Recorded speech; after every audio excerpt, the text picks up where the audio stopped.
saying that the Lord can use it for good. And all three of us had this negative experience in our life, and the Lord has used it for good to change our views on that and opening our eyes to the purpose of marriage and His desire for it. And so, yeah, He's been able to use that bad thing for good in our lives and the future of our children and hopefully grandchildren and the children after that. Yeah, that's huge, because I think I've talked about it recently, but Kelly, we did one podcast about it where your dad passed away recently, and he was very clear with you guys of pointing you to Christ, and then you guys doing that the same thing with your kids and your brother Paul and his kids, where all their grandkids are believers, and it's like there's nothing much cooler than that. Who cares about passing money or passing whatever, but having a legacy of believers. And and you see families that there is divorce, and like I was saying of the guy that I know, where they're afraid then and they don't do it, and they don't have kids, or they do, but it's or you can take that and go, I'm gonna try and turn this around and start using this for good and creating my own legacy. And there's only so much you can do, but just continually trusting the Lord. Welcome to this episode of the His Hill Podcast. My name is Kelly Darty, and I'm your host. I'm with 3 alumni today. We're sitting in Charlie McCall, the director's office, because we're on break and nobody's around, so we chose this office to record in. And I had to turn the air condition off because it was making too much wind. So we've got some very dedicated and kind alumni sitting here with me, willing to sit in non-air condition and in summertime in Texas. And one of them's pregnant. So we're very impressed and thankful for her doing this. Anyway, I'd like for these people to introduce themselves to you. So you want to just tell them your name and what year you were an alumni. Yeah, I'm Keaton Petty, and I was a student here at His Hill from 2017 to 2018. I'm Tylan Postma, and I was a student in 2012 to 2013. My name is Raine Mansmann. I was a student from 2017 to 2019. Okay, great. And each of you have an interesting story, too, with your history with the Hill. Keaton, you were a camper. Yeah. For like 12 years or something. And then you actually, for your first year, you went to Timberline and then came here. Yes, sir. If any of you were kind of wondering if you've heard Keaton before, he was part of the podcast. One of the earlier episodes, he and his wife, Courtney, both gave their testimonies. And then Tylan, full disclosure, Tylan is my son-in-law. Yep. And he was, you had a brother who had come here before you. Yeah, a couple of years before me. Yeah. And you had to, you had to come here. He didn't give you a choice. Not really. He said if I don't go to the Hill, I'm wasting my money. That's what he told me as far as going to Bible school. So I was like, all right, there you go. All right. And then Tylan married our youngest daughter, Madeline. They were students together. And then Raine, you actually are kind of a generational type. Third generation. Yeah. Your grandparents were on staff here. Yeah. Yeah. And then you want to tell everybody who they were? Well, they came as students. I think in their 40s. They were 40.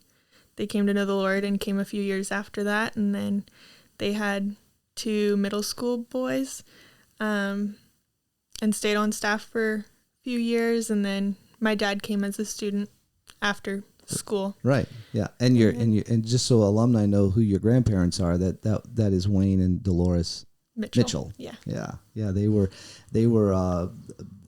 I was in their home group. We didn't have discipleship groups back then, but we had home groups, and I was in theirs. Yeah. Really a precious couple. Okay, so what we're going to do in this episode is our 3 guests here all have something in common. They're all children from divorced families. And we wanted to just sit down, really no agenda with this. I have no idea really what they're going to talk about to any large extent. I know a little bit, but we just want to talk about what they've gone through in this, what the Lord's worked in their hearts, and we just want to encourage people toward the fact that God is sovereign, that He shows His sovereignty through His Son, Jesus Christ, who is the head of all rule and authority, and we can find our peace and our rest with Him. I doubt it, but you might be able to hear interesting noises while we're talking. We have windows open trying to keep it cool in here, and we have a plane flying overhead right now, so bear with us as we go into this conversation.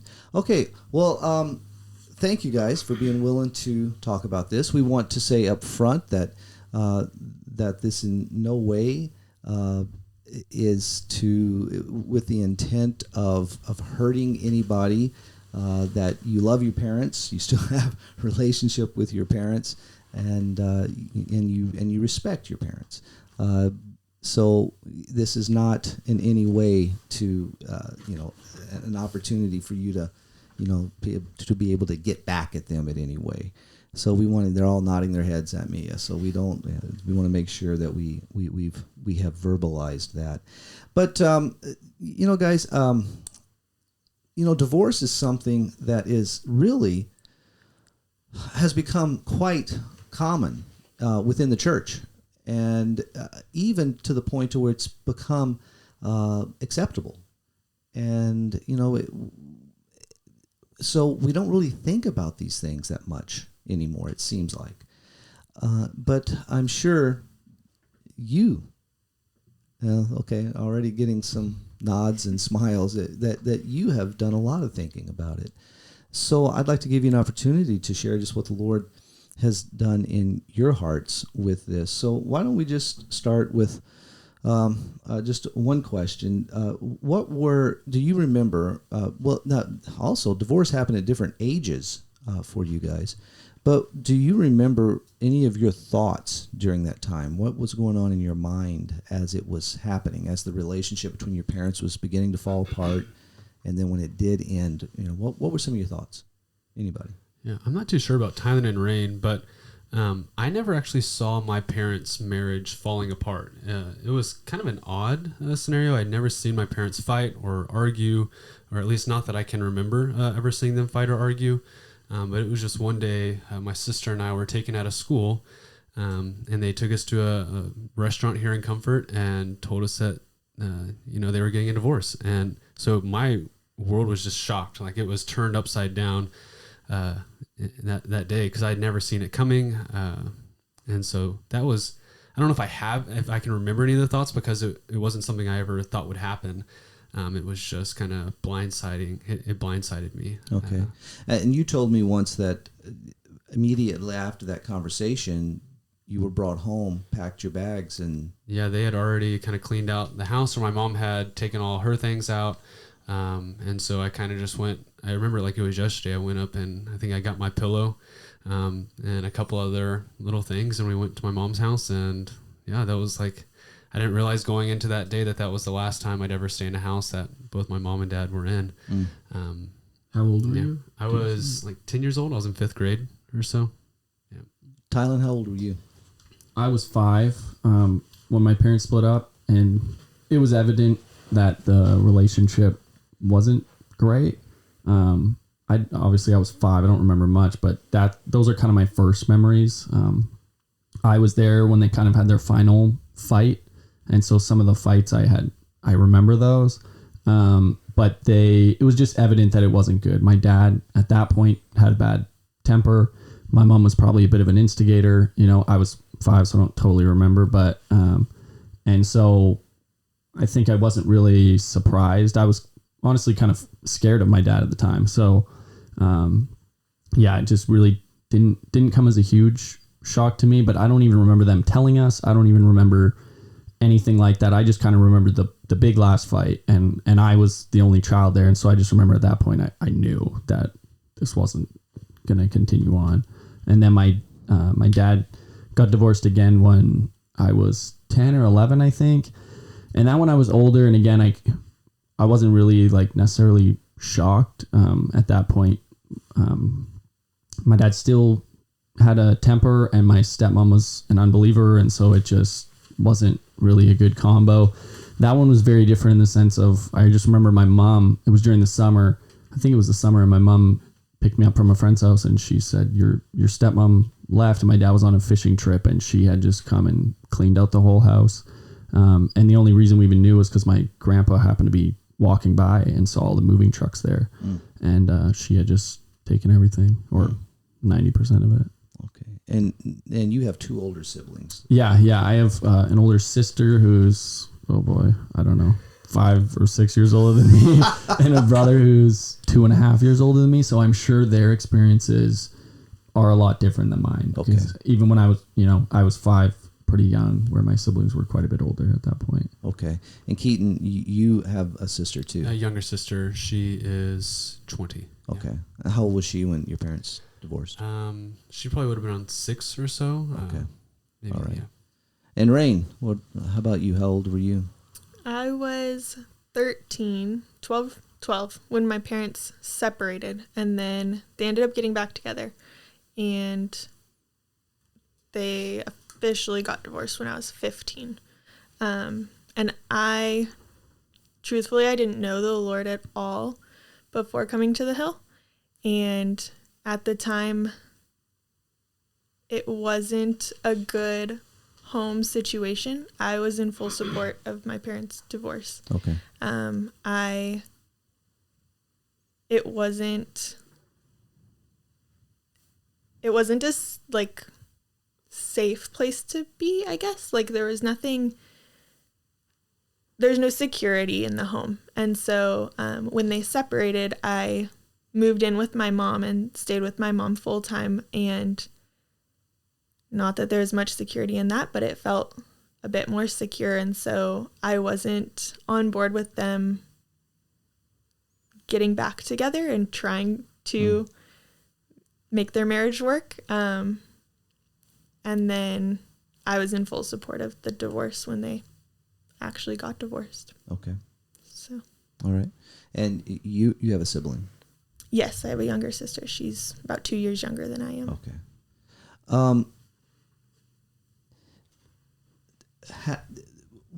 With you guys, okay, Raine, was not a believer. She was in support of this. It was a different situation for you once they had split.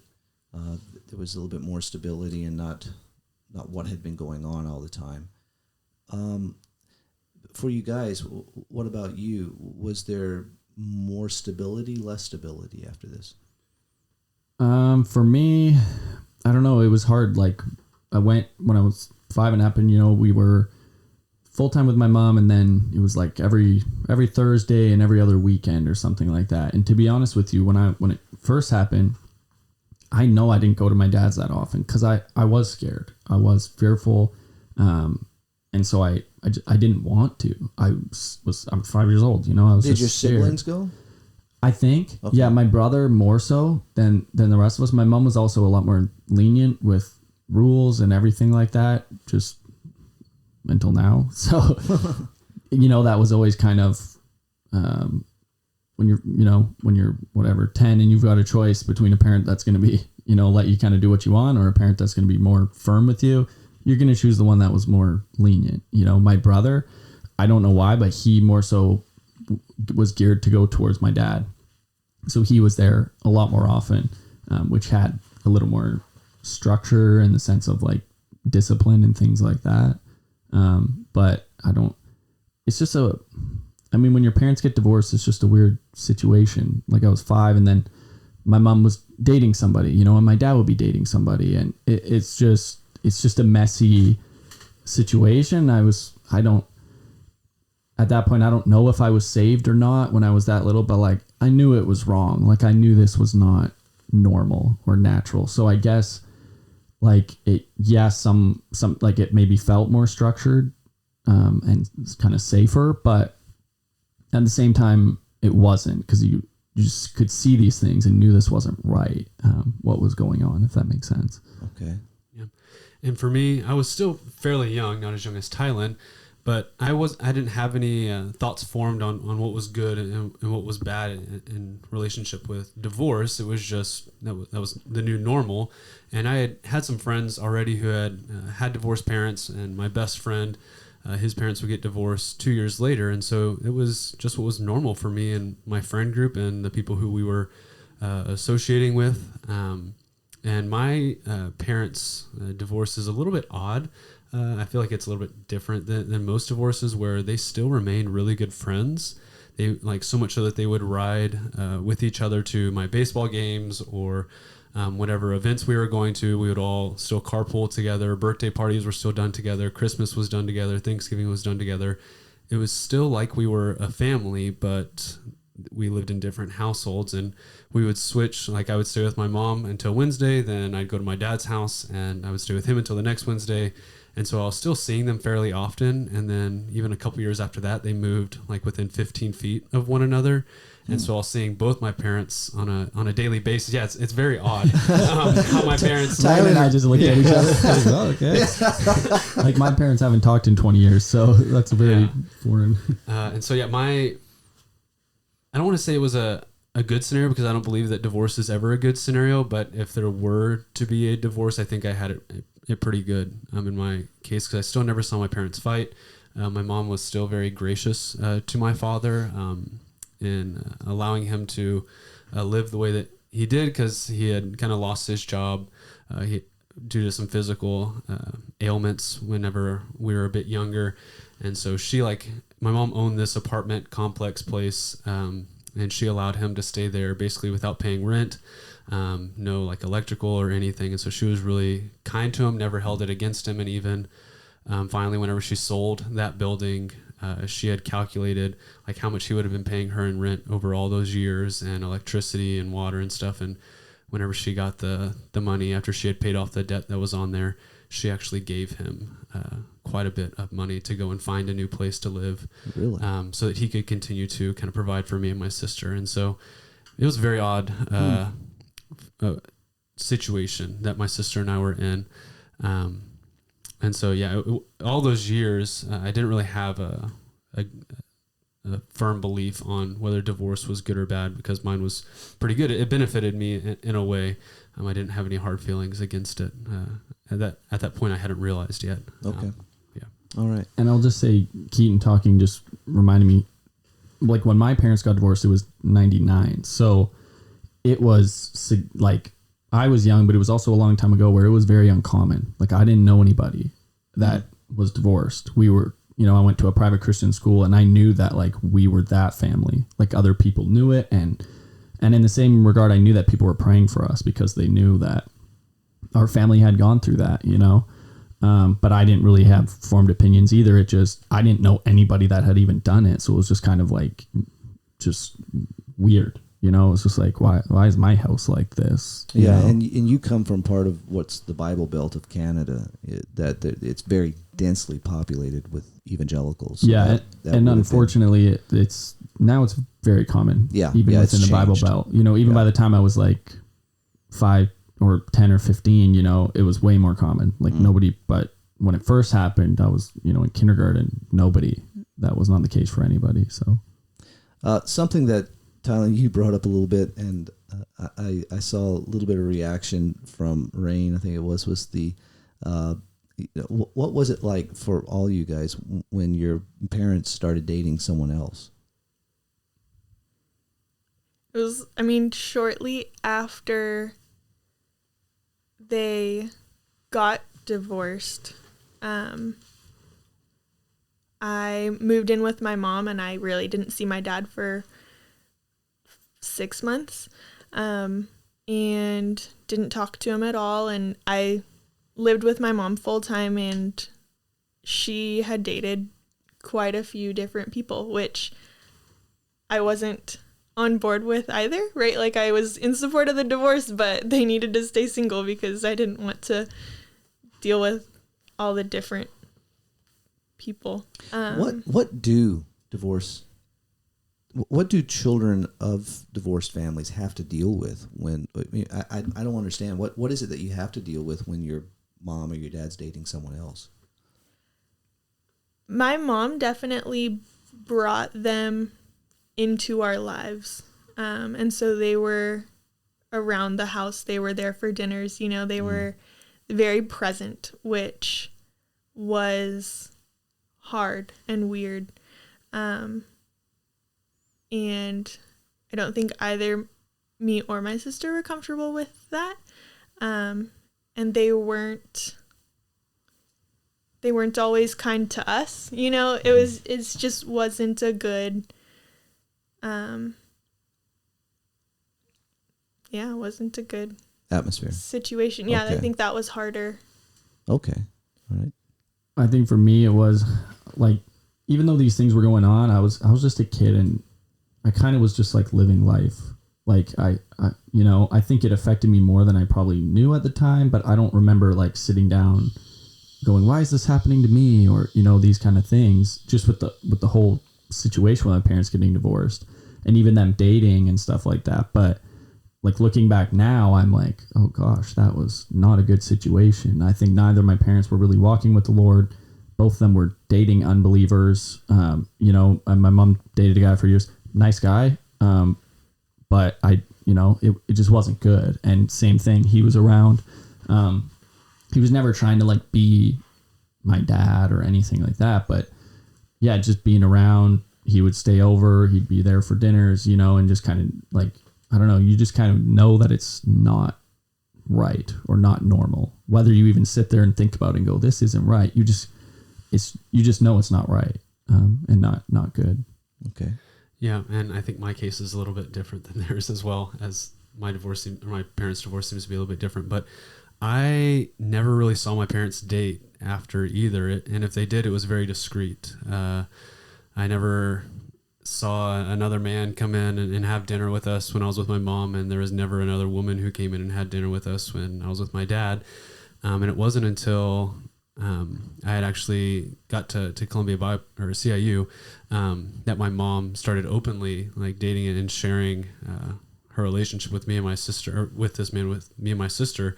And at that point, I had some pretty hard views on belief, and I was very, very against it. And my mother knew that, and so that's where it got to be a little bit more difficult for me, is not allowing myself to pin my beliefs of divorce on my mother, but still just supporting her because she is my mom. And luckily, this guy is a believer, and he's treated my sister and I very well. He's treated my mom well, and I think, once I got to know the guy, it changed how I viewed it a little bit more, maybe, if that makes sense. Okay, yeah.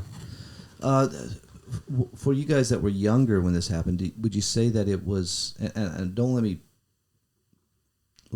put thoughts in your head or anything, just tell me if I'm off. Does it affect the security of your home, of your relationship with your parents? I'm sure. Again, I don't really remember sitting and thinking that necessarily, and maybe I've just blocked it out of my mind. I don't know, but I don't think it made you feel more secure. Okay. If that makes sense. It's just kind of like, it's not natural. And so I think having a father and a mother in the home and them having a good relationship, I'm just certain you'd feel more secure than having just one parent or having, Okay. Yeah. Raine, any thoughts there? I mean, before they got divorced, I didn't want to really be at home. I always tried to go out and stay with friends, just tried to be away. Yeah. And after they got divorced, once, my mom was dating and I was older, I definitely didn't want to be at home. Okay. I did my best to work every single day of the week and go out on the days that I, couldn't work, and I babysat as much as I could. I did my best to not be at home and come home later in the evening when, I was able to just go to bed, and, I didn't, it didn't feel comfortable. Okay. What are things that you find now that you're older that you're having to, if anything, that you're having to deal with from the fact that your parents have divorced? Yeah, for me, I know it didn't hit me right whenever my parents got divorced. I didn't really realize how it impacted me then. I think pretty similar to Tylan, I didn't know the effects that it would have on me right then. It wasn't until I started dating Courtney that I realized that I had some serious trust issues because of that. Like I said earlier, I never saw my parents fight or argue or anything. So I thought the first time that Courtney and I got into a fight or an argument that the relationship was just going to be over. It was going to be done. And so that was something that took us a while to wrestle through. It's just me coming to an understanding that my parents' relationship wasn't my own. Their falling out, their failings wasn't the case for all relationships, but it was the only relationship that I'd ever known or seen, really. And so that really, it affected us for quite probably I don't want to say a year, but quite a bit of our first little bit of dating. It was just me worrying about if I did something wrong, if I did something bad or something. She was just gonna, throw me into the dust and move on. And so, okay. I would say, for me, it's kind of different. I think I become very like, I was gonna do the complete opposite. So in my mind, then, them getting divorced and them having that relationship, that was not going to be an option. Like, and that was even before I knew the Lord and really had a relationship with him from when I was young, even though I saw my parents do that. I can remember being, 8, 10 and just being like, I want to get married one day. I want to have a family. I want to provide a great place for kids and to help them grow. I like to think I turned out okay. And I think a lot of that was, prayer from other people. And I think my parents did the best they can, but I think if they were honest, they would know that there was years when they were not walking with the Lord and that it was not good. And if I think back on those times and I'm like, I wouldn't want that for any kid. In the moment, it was just life. And that's just, you're just a kid. You just live in life. Like, that's how it is. And looking back, I wouldn't want that for any child. And so if anything, it strengthened my convictions on divorce, especially as I grew closer to the Lord. It didn't, it didn't really make me fearful, and my situation being different. Like, it was clear that the relationship between my parents was not good. Like, it was very obvious. So I didn't have that trust issue, like Keaton was talking about. Yeah. And Tyler reminded me, going through what my parents' divorce, when Courtney and I started dating and got more serious and started talking about marriage and things, one of the first things we talked about was saying that, divorce will never be an option that's even on the table, because like Tylan said, we would never want to put our children through that. And so, yeah, I have very strong convictions on it. But yeah, it was just something that, from my experience, I would never want to put anybody through that, especially someone who I'm going to be so close with. And so, yeah, it's not even an option, as I said. Yeah. Okay. And another effect that I would say has on me now is just that, like, my parents still don't talk, and they divorced when I was 5. I'm 28. So that whole aspect of, like, they never talked. So if anything was going to be said, it was through us, or it was relaying information, or it was all those kind of things. And then with that, anybody that's been divorced knows, like, Christmas is difficult. You're going all over the place. And then my grandparents were divorced on top of that. So then going to their different homes, and then getting married, having Madeline come into that, where your family, there really isn't any divorce on either side. And so it's very foreign, instead of just having Christmas all together the day before. And, you're traveling all over the place, and you have to be, they can't be in the same room. So it just makes things difficult, even with getting engaged and having a party and things like that they're just not normal, things that you shouldn't have to deal with, let alone Madeline, who hadn't grown up with that at all. For me, it was at least like somewhat normal, or at least I was used to going to 10 different homes over, 5 days for Christmas, where she had never experienced that, and kind of having to navigate that. Okay. Raine? Well, I came to know the Lord in my first year of Bible school. And that first year was a lot of, I guess, figuring out what is it that the Lord says, and what do I have to, I guess, put away from my previous life, right? Like, it was a lot of realizing, like, all of these things that I believed for so many years were completely wrong. And divorce was a big one. And I spent a lot of time, in the Word. And I had still, up until that point, like, I was still like, yeah, like, it was good that they got divorced, right? I was still in support of it, I guess. And throughout the year, I had to really study the Word and come to the conclusion that it's wrong and it is not the way that the Lord designed. And I was very open with my parents about that when I was figuring all of that out, and probably too open, right? Like I made it very clear to them that I didn't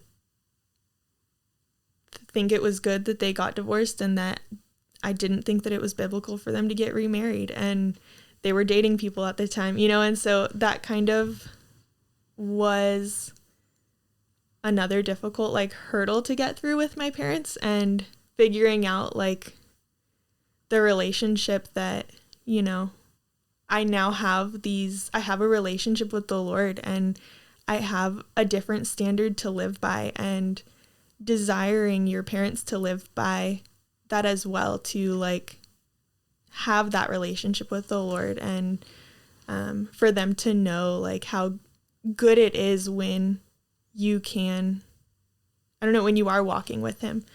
And yeah, I guess finding a balance between that and respecting your parents, because they're still your parents, and all of that. Well, that's an interesting place to go with this. Like, you know, all of you are in agreement that, you know, divorce is not good according to Scripture. You have issues according to Scripture. You've all made these statements. Tylan, we've had other talks that, you know, remarriage is not biblical either.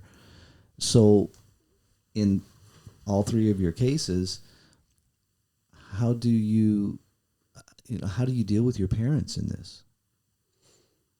So we've been talking a lot about your parents and their decisions. Now, what about your decisions now on this end? What?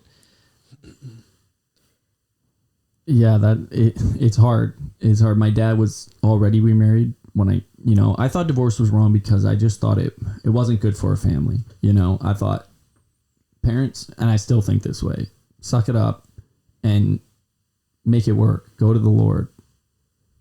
You know, if you are angry with the other person, go to the Lord. If you're upset or, you know, go to the Lord. And I think most of the time, we were talking about it before we started, that, you know, one thing that's always bothered me is people would say, well, we're getting divorced for our kids. And it's like, no, you're not. They're just saying that to try and make themselves feel better. If they're honest, like they're doing it out of selfishness, because the person that they're married to doesn't help out enough, or they don't think they value them, which may be true, but that's, go to the Lord. He is sufficient. And so, I don't even remember where I was going with that, but, with what Raine was saying, I could really identify, like, my dad was already remarried. And I remember now my convictions about remarriage. So I thought divorce was wrong, but now I know biblically it's wrong, after coming to Bible school, and remarriage is wrong. And I remember talking to my dad about it. And I think, I was young, and, not that I'm real mature now, but I was a lot more immature. And so probably being too vocal about it and saying that was wrong, and people would say, well, we think the Lord brought us together. And I'd say, I don't think so. Like it, where I was probably too open in that situation and too vocal about it, especially because they were married at that point. And so there was no point in me, sticking my finger in their eye, and they were very gracious about it. I remember they didn't get mad at me. They didn't tell, but I think it's kind of really seeking the Lord for wisdom, because it's, especially with your parent, even if they are in the wrong, you don't want to be disrespectful, and you still want to honor them. But how do you do that in still trying to show them truth and explain that, with having them view it as well? Okay. Yeah. And that's what, like, it's hard enough to confront, like, a brother or sister in Christ when they're living in sin, right? And you mix, like, you are a child, this is your parent, and the Bible tells you to respect your parents and to, right? And how do you, like, lovingly express that you disagree with what they're doing while also, like, respecting them? And I mean, I was older, I wasn't necessarily under their authority per se, but they're still your parents. Like, you still need to respect your parents as you would respect, like, any other elder. And, it's just, yeah, I feel like it's a tricky So how have you dealt with it? Immaturely. While I was a student, you're on that like spiritual mountaintop, right? Yeah, right. You're learning all this stuff, and I was pumped about it. Like, it was a hard year, and I stayed for second year, and it was a hard second year. Like, the Lord changed a lot in my heart, and but at the same time, like, there's so much freedom in knowing the Lord and finding, all of the things that he says to be true. And I was pumped about it, right? And I think I took that too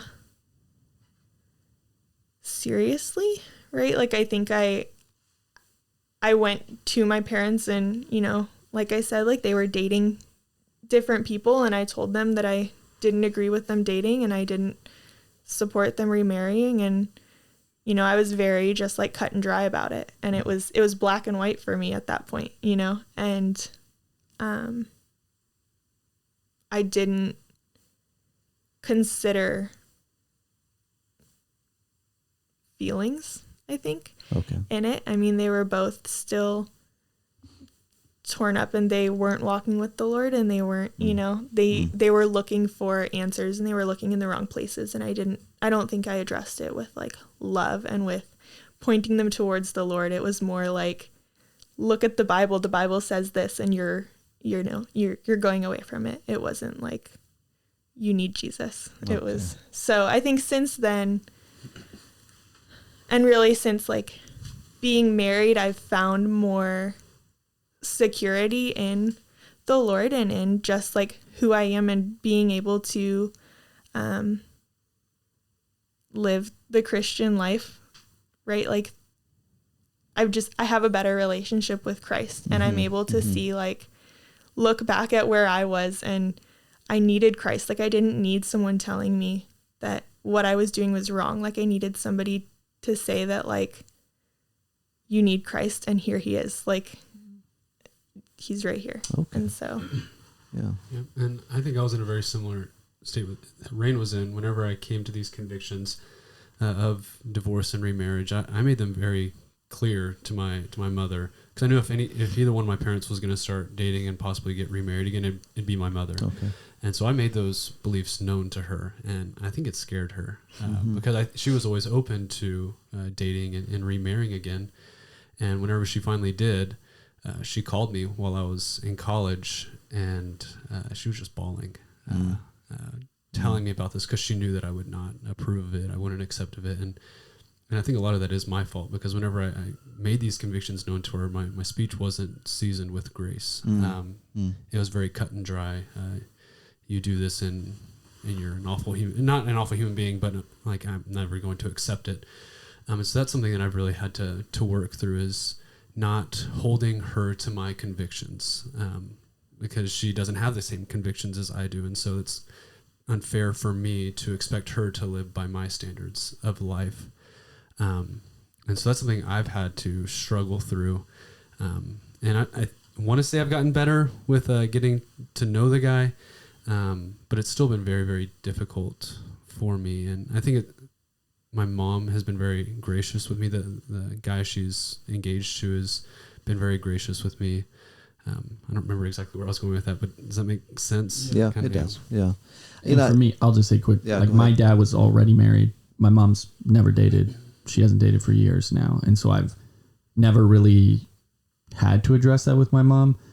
And a part of that was probably out of fear of not wanting to address that, of like, hey, here are my thoughts.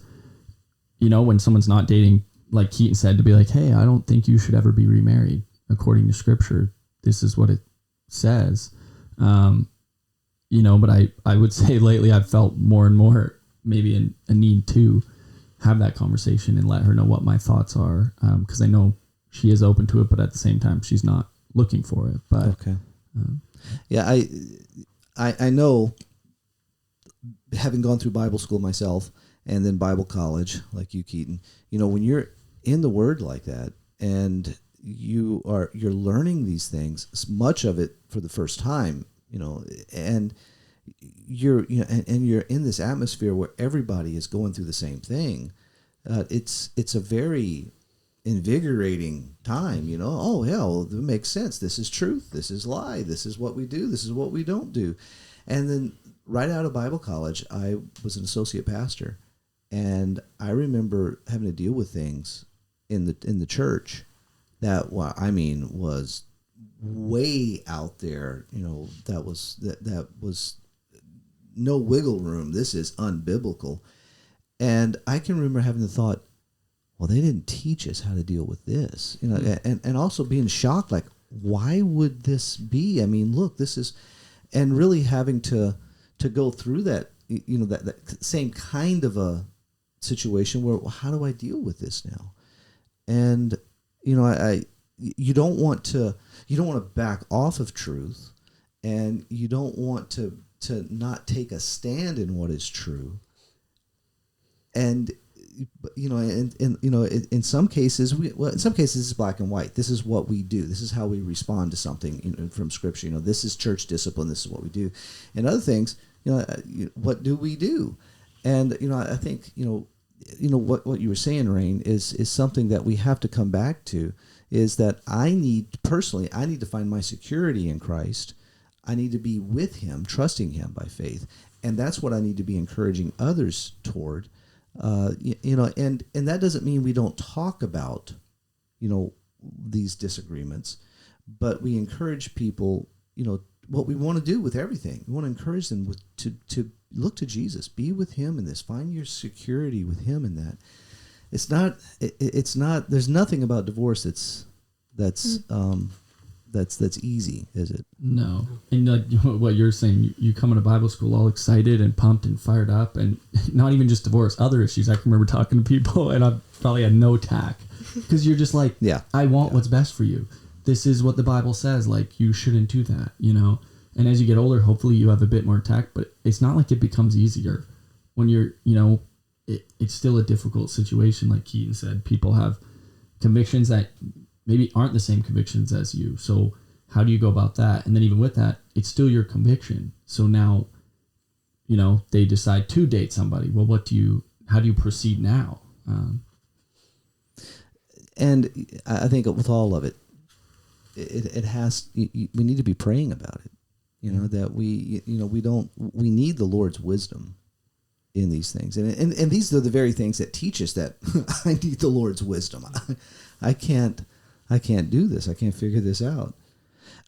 With regards to your parents, would you say that your parents have been conscious or oblivious to how their divorce has affected you?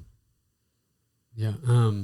For me, I don't think either one of my parents really recognized the effects that it would have on us in the moment. And my dad probably still doesn't. I don't ever really talk about it with him. I don't know if I want to talk about it with him. But as you mentioned earlier, I was on a podcast earlier this year, I believe it was, and we had discussed this a little bit. And my mom actually ended up hearing that podcast. And that's when she came to the realization of how it had affected us. And in this relationship that she's in, based off of what it had done to me previously, she came into this relationship with some different convictions and not allowing it. If she's going to be in this relationship, she's going to be in it for the long haul, not just for the moment or for the current happiness, but she wants to stay committed to this man so that it can continue to provide hopefully a good example for my sister when she starts to date, or if she dates, but yeah. And so my mom definitely has come around to understanding that the effects that divorce can have on people around them. And so, yeah. Okay. I'd say that looking back, I think my dad fought for the relationship to last, right? And it was my dad was the reason that they got back together after they separated and were together for 2 years, and went to counseling, tried to make it work. Mm-hmm. And it was more my mom that left, right? And that decided that was what was best. And like Tylan was saying earlier, like it was one of those, this is best for the kids. We're doing, like, I need to do this for my kids. I need to protect my kids kind of thing. And I think, she would still say that she was protecting us and that she was doing what was best for us. My dad recognizes more of the heartbreak around it all, and he blames that heartbreak on divorce, whereas my mom will see the heartbreak and blame it on the relationship that they had and not on the divorce. Okay. So. Yeah, and I would say for me, it's very kind of awkward situation, I would say, where I think my mom views it as maybe my dad's fault, a lot of the things that happened and the effects of it, and not seeing her own fault in it, in different aspects of it, maybe not to the same degree, or maybe to the same degree, but kind of more putting the blame there, as and with my dad, for a lot of years, I don't think he was really walking with the Lord and going through different relationships, but his focus was on church. Like I told you recently, Kelly, that was always important. Even though I wouldn't say we were like a real spiritual family, but like we were professing believers. We had to go to church. Like that was always important. And I see that as being a benefit to me now. But I would say that a lot of it is kind of, I don't want to make it worse than it was, because I was a kid, and sometimes things seem maybe more extreme, but at the same time, they weren't good, and I don't know to what degree my memories are right or wrong. But I would say there was a lot of stuff that either way, even if it wasn't as severe as I envisioned it or remember it, it still wasn't good.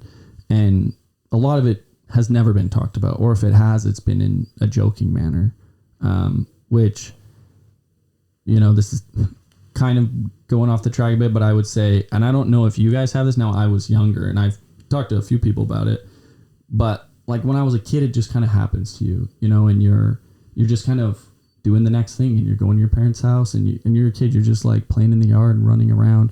I wasn't being abused or anything like that. But I would say in the last probably a year or two, I would say I think about my parents' divorce more. And I don't, not that I'm like sitting around crying or really hurt by it, but it's just funny because I never thought about it when I was a kid. Like I just really didn't. And I would say, and I have kind of come to the conclusion, like for me, if something happens to a child, it's way worse. If something happens to somebody in general, like somebody gets hurt, you feel bad and it's a sad situation. But if it happens to somebody that was like a really good person, it's just that much worse. And so something happening to a child is just such a sad situation. They're just innocent. Like they didn't ask for any of it. And I would say in the last couple of years, I guess I've kind of more view it, not even as me, but just as like a little kid, like this happening to a little kid as opposed to it happening to myself.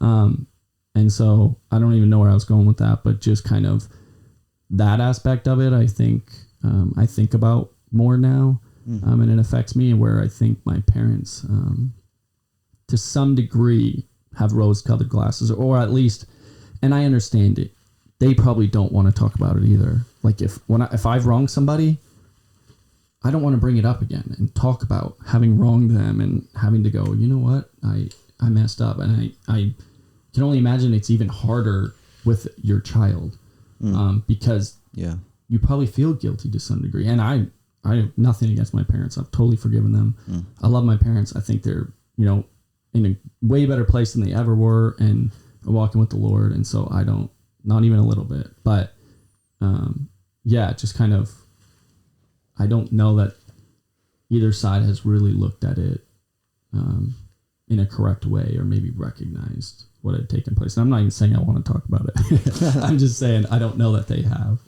Okay, so what would you guys say to someone that's going through this, like another child in a family? What would you say to them, and to encourage them as far as what they're having to go through? Again, when you're a kid, you're just kind of doing life. Like I wish I would have had the relationship I have with the Lord now, and I could have gone to Him, and I I think that's where you need to go, because you're only going to find, value there and peace there. I know for me, there was a number of people who, there was a family friend of ours, Rick, who he would just come over, take us out for a movie. And I knew, even as a kid, I knew they were intentionally doing this, but it didn't matter to me. He was trying to just point us to Christ and love on us. And there's one lady, I don't even know her name, but I knew that she was always praying for us. I remember going to this kind of like, I think it was called Rainbows or something like that. It was at a church for like kids who had been through divorce, and like there was nobody there. Nobody at that point was. But I remember this lady, and we were doing like crafts, and I just remember her, and I remember she was just so sweet, and she had a heart for, families that had gone through that. And I would see her walking when I was in high school, and I was like, I just knew that lady had just continued to pray for me and for my siblings and our family. And I knew other people too, because especially then it was pretty rare. And so I knew there was a lot of people. And so that's encouraging, but just kind of going to the Lord and maybe trying to find some people that can minister to you and you can have a relationship with. Okay. Yeah, I agree with what Tylan was saying, and I think he said he had the guy who would take them out to the movies or stuff, take them out, be an example for them. There was the woman who was praying for him and his siblings. I think our words can only go so far. Our actions have to back that up as well. We can't, because I don't know if our words won't be able to change their family situation now. We can remind them to be seeking the Lord in this. That, as we were saying, I think before the podcast started, that God is still sovereign. He is still on his throne in this. But how do we now become an example to them? How do we show them the salt and light of Christ in this? And I think our example might be able to go farther than our words in some scenarios. And like this might be an off-topic example, but I'm a Bible teacher at a school in San Antonio, and one of the other teachers there went to the school, and he said that more often than not, when he thinks about his Bible teachers that he had, whether he was in middle school or high school, he doesn't necessarily remember the words that they say or the lessons that they taught in class, but how those teachers interacted with them outside of the classroom. Right. How did they treat them as a person? Yeah. How did they show them that they actually cared for them? And more often than not, it's their example that goes farther than the words that they said. And so, Tylan, you might not be able to remember the prayers that the lady was saying or the words that guy had for you, but you remember his example, and that has made a lasting impact on you. You're 5 years old, and you're you're in your later 20s now, and you're still able to remember what that guy did for you. Exactly. So if they're present in their lives and helping them along in this situation, I think that could go a lot farther than our words. Not saying that our words aren't important. I'm just trying to piggyback off what Tylan said, sure, that our actions have to be there as well. Okay. Yeah. Raine?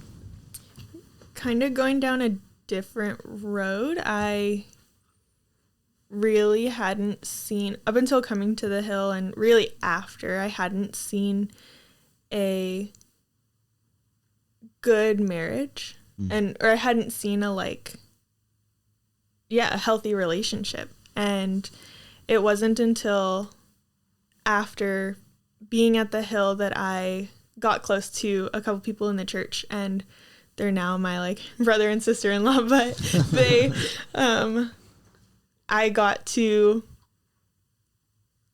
kind of be in their home a lot. And I went for dinners and, spent evenings with them, and I got to be up close and personal with their marriage, and just got to observe a healthy family. And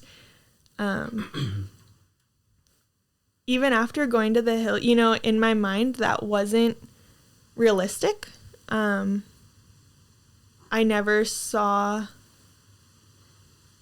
I don't know, it was more like, this is something that other people have, but it's not common. And so I guess I'd tell someone that the hurt and the pain that they're going through is a result of sin, and it's not the Lord's design, and that the Lord does have a beautiful design for marriage, and that's something that they can, experience, that they can have a good marriage, and that with the Lord as the center of the marriage, it's not you're not doomed. Okay. Right? I think I considered all marriages as doomed, and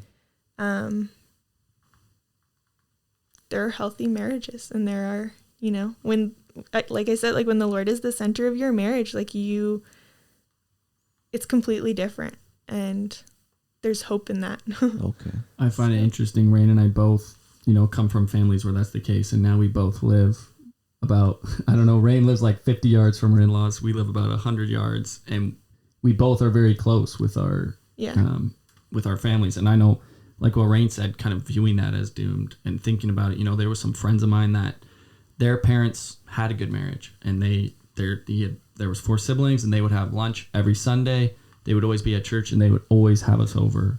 And so where Raine didn't see that, I remember seeing that, and I remember wanting, you know, to have lunch on Sundays with family and be close with them.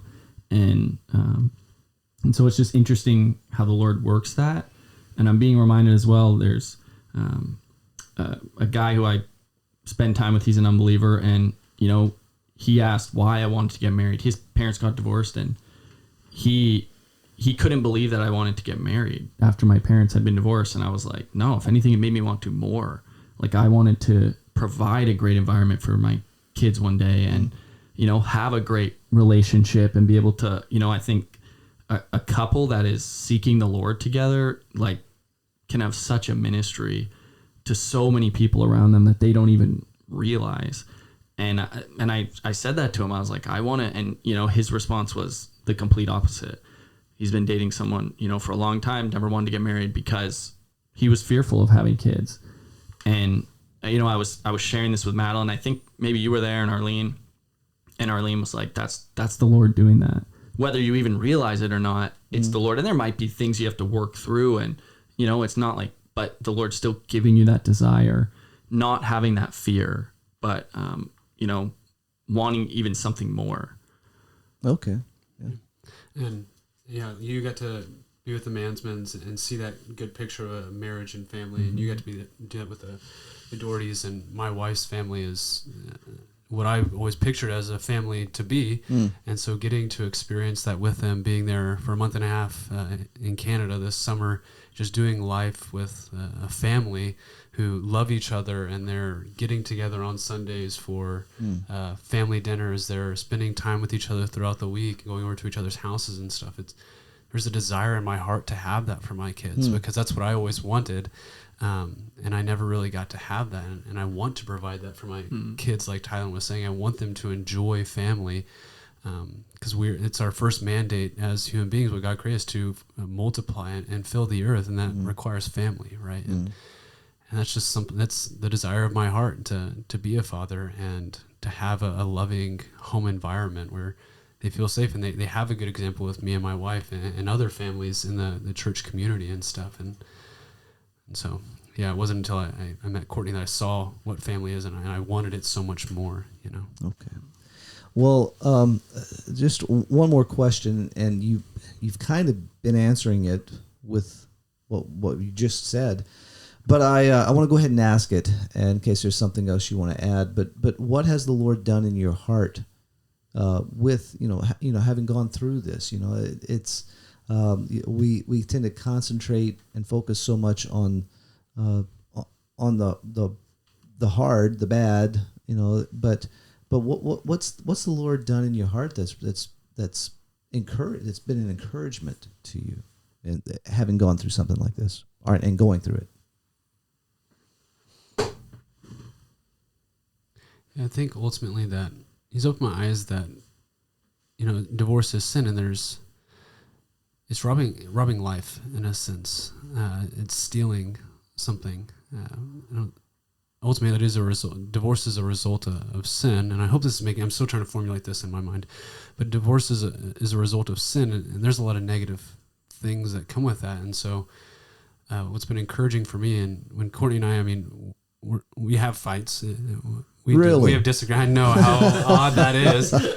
We have disagreements, and just staying.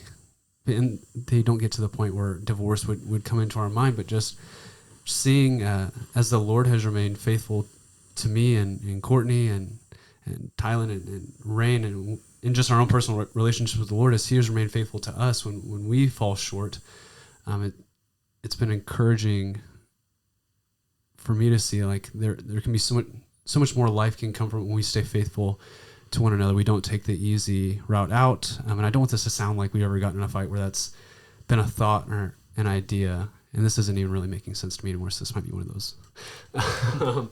But yeah, I think there's so much, like, marriage is meant for life, and a divorce would rob the marriage of that. Okay. All right. So. Yeah, I feel like I'm able to see the beauty of marriage in a different way. Even going into marriage, I expected it to be completely different. I did not expect it to be as wonderful as it is. And I knew the Lord, right? Like, and I had seen marriages, but I expected it to be hard, and I expected it to be,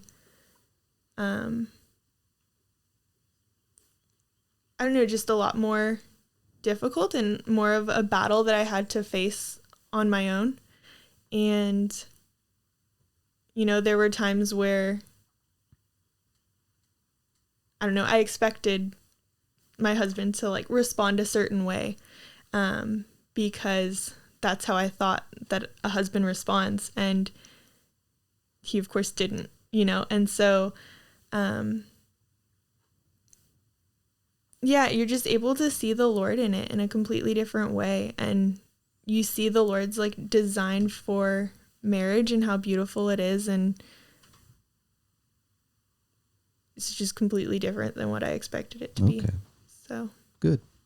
Yeah, I mean, I agree with both of them. I think both of what they said was just really good. And I think, the three of us here are really blessed to have these people, like you and Arlene and the Mansmans and Keaton's in-laws. I know them as well. And at our church, there's a lot of just amazing marriages and couples that we can look to and get wisdom from. And that will just continually point us back to Christ, not try and, stoke a fire or point out how you were right or that person was wrong, but just pointing you to Christ and your need of Him, and just remembering that in all aspects. Even like, I won't get divorced, and I hope I have a better environment for my kids one day, but it doesn't mean that it's going to be perfect. We'll both be there, but it doesn't mean I will always do things right. But knowing that the Lord is sufficient and that He can, ultimately use it for His good. And even, I like to think that my parents going through that, I can gain wisdom from it. And doesn't mean that I'm going to be a way better parent than they were or a way better, but it means that Christ is sufficient. And if I'm continually going to Him, hopefully the times when I make mistake or you guys make mistakes or any of us, the Lord, has them forget that and has us continually pointing our kids and our spouses and to Christ, and that being the focus. But like, you can see the value in it now. Like, even Christ dying, nobody thought that was a good thing that happened then, but so much good can come out of it. The Lord can even take something so terrible and sinful, and use it for good, if that makes sense. Yeah. And even like my dad, he's remarried now. I think it was a sin, but my stepmom is a literal angel. You know what I mean? And my dad he's just a totally different person than he was. Not even just because of her, but just because of his relationship with the Lord. And I think not that they were supposed to get divorced or those things were supposed to happen, but out of that, it's drawn him to the Lord, if that makes sense. Yeah, you're not saying this is the recipe for having a better marriage. No. But you're saying that the Lord can take something like that with people who desire Him and bring something good out of it. Exactly. Yeah. And we can learn from our own mistakes, even if it is in our marriage, the way we talk to our spouse, or the Lord can use those things. I think especially if we're continually going to Him and going before Him. And so just for somebody that has maybe gone through a divorce and, now the other person's married or a kid, the Lord can use it for good. We just need to continually go before him. And, like I said, like Christ dying on a cross, all the disciples thought it was a bad thing, even though he told them it was going to happen. Mm-hmm. And I'm sure I would have thought the same thing. And now we can see the good that came out of that, the life that came out of, like Keaton said, a marriage brings life.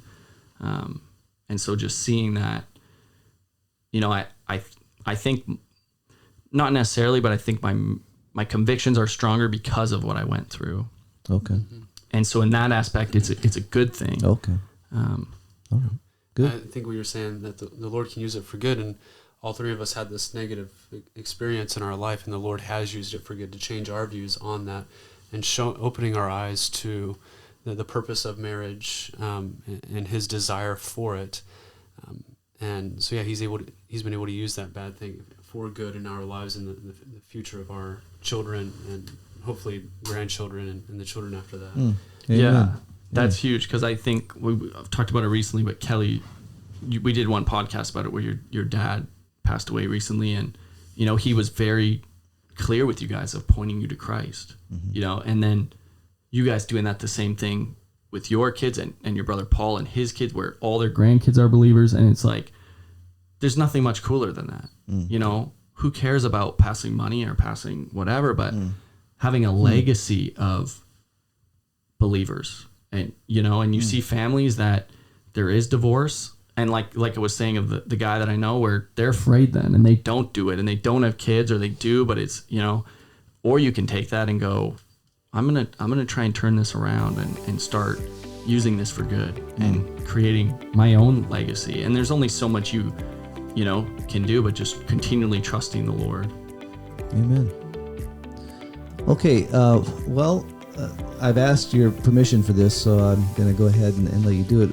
Go ahead and give people your contact information, maybe your email or however you would want them to contact you. If anybody would like to talk with you, directly about this, maybe they're going through something and would just like to pick your mind on it, or just ask you to pray for them, maybe. But anyway, go ahead. Yeah, I'm awful with email, so my phone number is 830-370-7926. Okay, and that was Keaton. Sorry, text. And this is Tylan. My email is Tylan, Tylan .postma, POSTMA @gmail.com. My name is Raine, and my phone number is 916-316-3000. Okay. Thank you, guys. I appreciate this very much. It's not it's not something that's really easy or comfortable to talk about in a public way like you're doing now. And I appreciate you being vulnerable, appreciate you also wanting to give encouragement in it and to give testimony to what Christ has done in your life with this and His sufficiency. And it brings us back to what we always want to encourage people with in our podcast, is to keep your eyes fixed on Jesus, because only there do we find our identity, do we find our hope, do we find our rest, not in something but in someone, in Christ Himself. So thank you, guys. I appreciate it. Thanks for having us. Thank you for listening to this week's episode of the His Hill podcast, featuring local alumni Tylan Postma, Raine Mansmann, and Keaton Petty.